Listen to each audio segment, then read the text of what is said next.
question. Utah Republican Jason Chaffetz is chairman of the House Oversight and Government Reform Committee. Great to see you tonight, sir.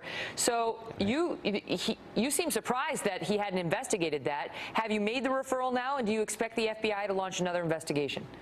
Well, I didn't know that the FBI needed a permission slip in order to see if somebody lied under oath. I really thought that that was part of the investigation. But if he needs paperwork from the House of Representatives to look at that, then we will certainly give him that. And I think Bob Goodlatte, the chairman of Judiciary, Trey Gowdy, myself, a host of other people will get on that letter if that's what he needs. And where do you see that going? Because they say, look, if she committed perjury in her testimony before the House by saying, I never had anything that was classified, I never sent or received classified information, which we just saw in that exchange, none of that was true.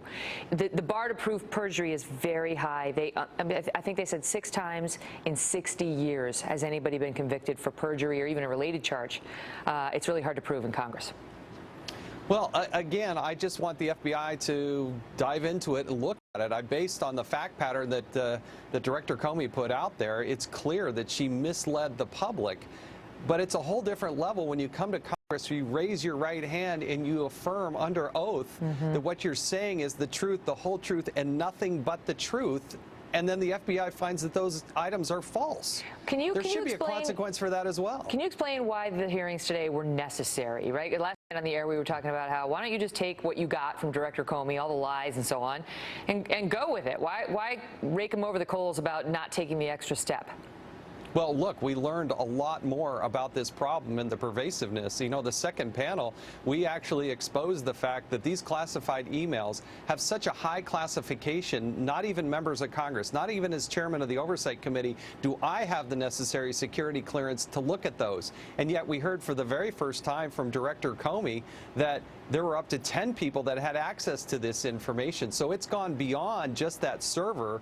They were now, this classified information in a non-secure setting with people who did not have the adequate security clearances. And will anything happen to her as a result of this? Forget politics. Well, the voters will decide in November. But what could happen to her because of this? Well, I mean, literally just a short time ago, the State Department has now announced that they've reopened their investigation, not only to Secretary Clinton, but to the employees within the State Department. We want people to be held accountable, but we also got to fix this because classified information is there for a reason. It puts people's lives in danger. It opens up our nation to severe consequences. And she created this herself. It wasn't Republicans. It wasn't. She did this to herself. She did it to this nation. And we got to go back and try to repair it. And then when you started looking into it, and the media also did, everyone was dismissed as absurd. Absurd. Congressman Jason Chaffetz, it's always a pleasure. Great to see you. Thanks, Meg. Well, we also have new fallout tonight from